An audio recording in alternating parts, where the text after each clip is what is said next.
Hello friends, welcome to GS cadet academy. आज है 27 अगस्त 2022 और 27 अगस्त के करंट अफेयर से बनने वाले सभी इंपॉर्टेंट क्वेश्चन को, करंट अफेयर के सभी एक्स्ट्रा फैक्ट को इस वीडियो में डिस्कस करेंगे।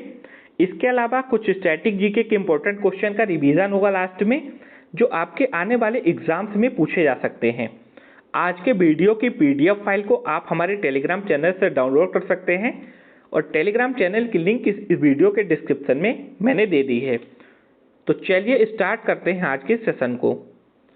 आज का पहला करंट अफेयर है, हाल ही में 24 अगस्त को किस देश ने अपना स्वतंत्रता दिवस मनाया है? तो अभी यूक्रेन ने 24 अगस्त को अपना स्वतंत्रता दिवस मनाया है।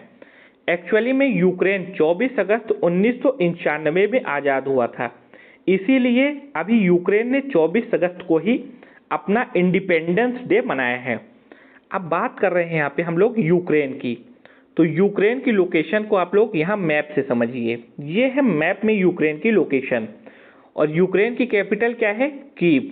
यूक्रेन के जो पड़ोसी देश हैं, यूनाइटेड किंगडम, जर्मनी, सबसे ज़्यादा पोर्शन यूक्रेन का लगता है इधर रसिया से, और इधर छोटे छोटे देश है पोलैंड और बुल्गारिया, और नीचे लगता है फ्रांस। यूक्रेन की करेंसी का नाम क्या है? यूक्रेनी हर्मेनिया।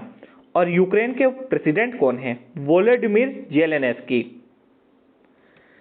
अभी यूक्रेन के राष्ट्रपति को 2022 लिबर्टी मेडल दिया जाएगा। क्रिप्टो करेंसी रखने के मामले में यूक्रेन टॉप पर है। Descendant human rights award 2022 Ukraine के नागरिकों ने जीता है। यूक्रेन के राष्ट्रपति को जॉन एफ कैनेडी पुरस्कार मिला है और यूक्रेन के गणितज्ञ हैं मैरिना वियोजोस्का ने प्रतिष्ठित फील्ड्स मेडल 2022 जीता है। तो इतने करंट अफेयर आप लोग यूक्रेन से रिलेटेड एक्स्ट्रा याद रखिएगा। एक्चुअली में अभी दुनिया के दो देश यूक्रेन और रसिया काफ़ी ज़्यादा चर्चा में हैं, और चर्चा क्यों है? क्योंकि रसिया और यूक्रेन के बीच पिछले 5 महीनों से युद्ध चल रहा है, तो इसीलिए इन दोनों देशों की चर्चा है। तो इन दोनों देशों से जो करंट अफेयर बनते हैं वो आपके एग्जाम में जरूर पूछे जाएंगे। फ्रेंड्स, जो लोग जीएस कैरियर एकेडमी के चैनल पर पहली बार विजिट कर रहे हैं तो आप लोग इस चैनल को सब्सक्राइब जरूर कर लीजिए और साथ में बेल आइकन को भी प्रेस करिएगा, जिससे कि आने वाली सभी वीडियोस की नोटिफिकेशन आपको टाइम टू टाइम मिल जाए। और साथ में इस वीडियो को सभी लोग लाइक और शेयर कर दीजिएगा। हमारा अगला करंट अफेयर है, अगस्त 2022 में किसने a new India selected writings 2014-19 नामक पुस्तक का विमोचन किया है? तो हमारे भारत देश के पूर्व उपराष्ट्रपति एम वेंकैया नायडू के द्वारा इस पुस्तक का विमोचन किया गया है और इस पुस्तक का टाइटल है a new India selected writings 2014-19। अच्छा, यहाँ पे हमने बात करी भारत के पूर्व उपराष्ट्रपति एम वेंकैया नायडू की। तो वर्तमान में भारत के उपराष्ट्रपति कौन है? ये है जगदीप धनखड़। और वर्तमान में भारत के राष्ट्रपति कौन है? ये है द्रौपदी मुर्मू। और भारत के जो पहले अभी राष्ट्रपति थे, इनका नाम है रामनाथ कोविंद। तो ये सभी नाम आप लोग याद रखिएगा। अच्छा, यहाँ पे बात आ रही है नई बुक की। तो अभी पिछले दिनों कुछ नई किताबें जो लॉन्च हुई हैं, तो इनके टाइटल और उनके लेखक आप लोग एक बार रिवाइज कर लीजिए। Anfield barrels, India soil story, इसको लिखा है ऋचा मिश्रा ने। मोर देन जस्ट सर्जरी, इसको लिखा है डॉक्टर टेहमटन एराज उदवादिया ने। Soli Sorabjee, life and times, इसको लिखा है अभिनव चंद्र चूड ने। Bose, the untold story of an inconvenient nationalist, इसके लेखक है Chandrachud Ghosh. Indomitable, a working women's notes on life, work and leadership, इसकी लेखिका है Arundhati Bhattacharya. India that is Bharat, इसको लिखा है जे साई दीपक ने। तो ये सभी पुस्तकें अभी पिछले दिनों में ही रिलीज हुई हैं, यानी लॉन्च हुई हैं, तो ये आपके एग्जाम में पूछे जा सकते हैं। नेक्स्ट करंट अफेयर है, हाल ही में देश का पहला नाइट सफारी और जैव विविधता पार्क कहाँ बनाया जाएगा? तो देश का पहला नाइट सफारी और जैव विविधता पार्क ये उत्तर प्रदेश के लखनऊ में बनाया जाएगा। अभी उत्तर प्रदेश के मुख्यमंत्री योगी आदित्यनाथ ने घोषणा करी है कि उत्तर प्रदेश के लखनऊ के कुकरेल वन क्षेत्र में देश का पहला नाइट सफारी और जैव विविधता पार्क बनाया जाएगा। तो इस क्वेश्चन के लिए राइट आंसर क्या होगा? Option B.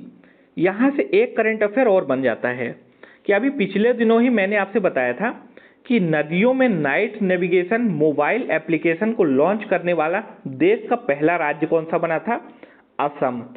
तो इसको भी आप लोग याद रखिएगा, क्योंकि ये भी आपसे एग्जाम में पूछा जा सकता है कि असम में ही नदियों में नाइट नेविगेशन मोबाइल ऐप को लॉन्च किया गया था। नेक्स्ट करंट अफेयर है, हाल ही में 3.5 किलोमीटर लंबी रेल मालगाड़ी का परीक्षण किया गया है, उसका नाम क्या है? तो अभी 3.5 किलोमीटर लंबी रेल मालगाड़ी का परीक्षण किया गया है और इसका नाम है सुपर वासुकी। तो इस क्वेश्चन के लिए सी ऑप्शन सही है। ये मालगाड़ी भारत की सबसे लंबी रेल मालगाड़ी होगी और किसकी लंबाई कितनी है? 3.5 किलोमीटर। तो आप सोच सकते हैं कि ये कितनी लंबी होगी और इसका उपयोग छत्तीसगढ़ के कोरबा से झारखंड के जमशेदपुर के बीच में कोयला परिवहन में किया जाएगा और इस मालगाड़ी का नाम क्या है? Super Vasuki. Next current affair है, हाल ही में किसने शरणार्थियों के स्वागत के प्रयास के लिए यूनेस्को शांति पुरस्कार जीता है? तो अभी एंजेला मार्केल ने शरणार्थियों के स्वागत के प्रयास के लिए यूनेस्को शांति पुरस्कार जीता है। तो इस क्वेश्चन के लिए बी ऑप्शन सही है। आप इमेज में देखिए, ये है जर्मनी की पूर्व चांसलर एंजेला मार्केल और इनको ही अभी यूनेस्को का शांति पुरस्कार मिला है। नेक्स्ट करंट अफेयर है, हाल ही में किस राज्य के मिथिला मखाना को जीआई टैग दिया गया है? तो मिथिला मखाना ये बिहार राज्य का है और अभी इसको जीआई टैग मिला है। जीआई टैग का फुल फॉर्म होता है ज्योग्राफिकल इंडेक्स टैग। मिथिला के मखाने अपने स्वाद, पोषक तत्व और प्राकृतिक रूप से उगाए जाने के लिए प्रख्यात हैं।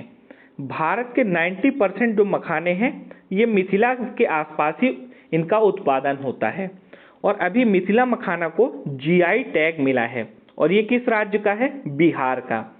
तो बिहार से संबंधित जो पिछले और चीजें हैं उनको जीआई टैग मिला है, उसको हम लोग रिवाइज करते हैं। बिहार की है मधुबनी पेंटिंग, बिहार का है कतरनी चावल, बिहार की है मगही पान, सिलाव का खाजा, मुजफ्फरपुर की शाही लीची और भागलपुर के जर्दालू आम, ये सभी बिहार के हैं और इनको जीआई टैग मिल चुका है और लेटेस्ट में मिला है मिथिला मखाना को। नेक्स्ट करंट अफेयर है, हाल ही में एचपीसीएल ने गोबर से बनाए जाने वाली अपनी पहली बायोगैस परियोजना को कहां शुरू किया है? तो अभी हिंदुस्तान पेट्रोलियम कॉर्पोरेशन लिमिटेड ने गोबर से बनाए जाने वाली अपनी पहली बायोगैस परियोजना को राजस्थान के सांचौर में शुरू किया है। तो इस क्वेश्चन के लिए सी ऑप्शन सही है। अब एचपीसीएल की स्थापना कब हुई थी? 1974 में। इसका हेडक्वार्टर कहाँ पे है? मुंबई में। और वर्तमान में इसके सीएमडी कौन है? पुष्प कुमार जोशी। और ये जो बायोगैस परियोजना कहाँ पे लगाई गई है? राजस्थान के सांचौर में। तो अब राजस्थान से बनने वाले जो इम्पोर्टेंट करंट अफेयर है उसका क्विक रिवीजन करते हैं। राजस्थान सरकार ने मुख्यमंत्री अनुप्रीति कोचिंग योजना शुरू की है। राजस्थान सरकार स्नातकों के लिए टेक सेंटर का उद्घाटन करेगी। संतोष कुमार सिंह को राजस्थान तकनीकी विश्वविद्यालय का कुलपति नियुक्त किया गया है। वीर दुर्गादास राठौड़ की प्रतिमा का अनावरण राजस्थान के जोधपुर में हुआ है। राजस्थान में पुष्कर में सैंड आर्ट पार्क बनकर तैयार हो गया है। भारत की पहली डिजिटल लोक अदालत राजस्थान में आयोजित की जाएगी और भारत का पहला सर्व महिला सहकारी बैंक राजस्थान में स्थापित किया जाएगा। नेक्स्ट करंट अफेयर है, हाल ही में भारत ने किस नृत्य को यूनेस्को की सूची में शामिल करने के लिए नामित किया है? तो अभी भारत देश ने गरबा डांस को यूनेस्को की सूची में शामिल करने के लिए नॉमिनेट किया है। तो इस क्वेश्चन के लिए बी ऑप्शन सही है। नेक्स्ट करंट अफेयर है, 24 अगस्त 2022 को प्रधानमंत्री मोदी ने होमी भाभा कैंसर अस्पताल और अनुसंधान केंद्र का उद्घाटन कहाँ किया है? तो मोदी जी के द्वारा अभी 24 अगस्त को पंजाब के मोहाली शहर में होमी भाभा कैंसर अस्पताल और अनुसंधान केंद्र का उद्घाटन किया गया है। तो इससे क्या फ़ायदा होगा? जो नॉर्थ इंडिया की स्टेट है उनके कैंसर पेशेंट्स जो होंगे उनको अपने इलाज में सुगमता मिलेगी और आसानी से वो लोग अपना इलाज इस होमी भाभा कैंसर अस्पताल और अनुसंधान केंद्र में करवा सकेंगे। नेक्स्ट करंट अफेयर है, अंडर 20 जूनियर विश्व कुश्ती चैंपियनशिप 2022 के पदक तालिका में कौन सा देश टॉप पर रहा है? तो अंडर 20 जूनियर विश्व कुश्ती चैंपियनशिप के पदक तालिका में टॉप पर है जापान। जापान ने टोटल 15 मेडल जीते हैं और इस 15 मेडल में से 9 गोल्ड मेडल हैं, 5 सिल्वर मेडल हैं और 1 ब्रॉन्ज मेडल है। अगर बात करें हमारे देश भारत की, तो इसमें भारत कौन से नंबर पर रहा है? मेडल टैली में इसमें भारत 5वें नंबर पर रहा है और जापान ये पहले नंबर पर था। नेक्स्ट करंट अफेयर है, हाल ही में जेम्स वेब टेलीस्कोप ने किस ग्रह की नई तस्वीरें खींची हैं? तो अभी नासा के जेम्स वेब टेलीस्कोप ने बृहस्पति ग्रह की नई तस्वीरें खींची हैं। तो इस क्वेश्चन के लिए बी ऑप्शन सही है। अब नासा, तो नासा का फुल फॉर्म क्या होता है? नेशनल एरोनॉटिक्स स्पेस एडमिनिस्ट्रेशन, और इसका हेडक्वार्टर कहाँ पे है? वॉशिंगटन डीसी में। तो फ्रेंड्स ये थे सभी 27 अगस्त के important current affair. Current affair के बाद एक नॉलेज बूस्टर आपके लिए है जो आपके आने वाले एग्जाम में पूछा जा सकता है। आज के नॉलेज बूस्टर में हम लोग बात करते हैं भारत में प्रमुख क्रांतियों और उनके जनक की। तो भारत में हरित क्रांति का जनक बोला गया है MS स्वामीनाथन को। विश्व में हरित क्रांति का जनक किसे कहा गया है? नॉर्मन बोरलॉग को। भारत में नीली क्रांति का जनक कौन है? अरुण कृष्णन। और भारत में श्वेत क्रांति का जनक कौन है? वर्गीज कुरियन। श्वेत क्रांति किससे संबंधित है?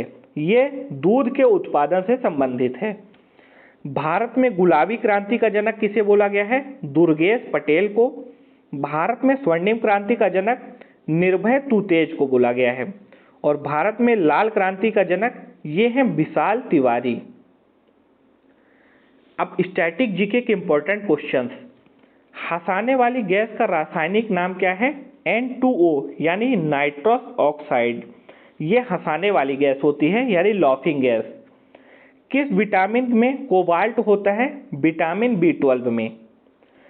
कोशिका का पावर हाउस किसे कहा गया है? माइटोकॉन्ड्रिया को। किस अधिवेशन में कांग्रेस उदारवादी और उग्रवादी नामक 2 दलों में विभाजित हो गई थी? तो 1907 के सूरत अधिवेशन में कांग्रेस 2 भागों में बटी थी, एक उदारवादी कांग्रेस और एक उग्रवादी कांग्रेस। मुगल सम्राट अकबर का जन्म कहाँ हुआ था? अमरकोट के दुर्ग में यानी अमरकोट के किले में। विटामिन बी की कमी से कौन सा रोग होता है? बेरी। किस विटामिन की कमी से खून का थक्का नहीं जमता? विटामिन के की कमी से। शेरे पंजाब के उपनाम से किसे जाना जाता है? लाला लाजपत राय को शेरे पंजाब के उपनाम से जाना जाता है। इंडिया विंस फ्रीडम नामक पुस्तक किसने लिखी है? मौलाना अबुल कलाम आजाद ने। कालिदास कौन से भगवान की उपासना करते थे? भगवान शिव की। भटनेर का किला कहाँ पर स्थित है? ये हनुमानगढ़ राजस्थान में है। सोडियम कार्बोनेट को सामान्यतः किस नाम से जाना जाता है? वॉशिंग सोडा के नाम से जाना जाता है। भारत का सबसे बड़ा लिवर पुल कौन सा है? तो ये है हावड़ा पुल, और हावड़ा पुल कहाँ पे है? पश्चिम बंगाल में। अब कल का जो प्रैक्टिस क्वेश्चन था जिसके आंसर आपको करना था कमेंट बॉक्स में, और 90% लोगों ने इस क्वेश्चन का आंसर सही दिया था। तो जो क्वेश्चन था कल का, किस संशोधन अधिनियम द्वारा दिल्ली को राष्ट्रीय राजधानी क्षेत्र कहा गया है? तो ये 69वें संशोधन अधिनियम के तहत दिल्ली को राष्ट्रीय राजधानी क्षेत्र बोला गया है। जो कल का दूसरा क्वेश्चन था, भारत के निम्नलिखित में से किस राष्ट्रपति का कार्यकाल सबसे कम था? यहाँ पे 4 ऑप्शन आपको दिए हुए थे और इसका राइट आंसर था ऑप्शन बी, जाकिर हुसैन। अब आज के प्रैक्टिस क्वेश्चन जिसके आंसर आप लोग को देना है कमेंट बॉक्स में। आज का जो पहला क्वेश्चन है, सूफीवाद में निम्नलिखित में से किसके अभ्यास में संगीत और नृत्य सत्य होते थे? सिलसिला, खानकाश, समा या फिर उपरोक्त सभी? तो ये इस क्वेश्चन का आंसर आप लोग कमेंट बॉक्स में टाइप करके बताएंगे। जो दूसरा क्वेश्चन है आज का, कौन सा भारतीय राज्य भूटान के साथ सबसे लंबी भूमि सीमा साझा करता है? भारत के यहाँ पे 4 राज्य दिए गए हैं, असम, सिक्किम, अरुणाचल प्रदेश और पश्चिम बंगाल। तो इन चारों प्रदेशों में से कौन सा ऐसा प्रदेश है जो भूटान के साथ सबसे लंबी सीमा बनाता है? तो इस क्वेश्चन का भी आंसर आप लोग कमेंट बॉक्स में देंगे। आशा करते हैं कि आज की वीडियो आप लोग को पसंद आई होगी, तो वीडियो को लाइक और शेयर जरूर करिएगा। चैनल पर जो लोग पहली बार आए हैं तो इस चैनल को आप लोग सब्सक्राइब जरूर कर लीजिए और साथ में बेल आइकन को भी प्रेस करिएगा। मिलते हैं फिर कल की वीडियो में, तब तक के लिए आप सभी को जय हिंद, वंदे मातरम, टेक केयर।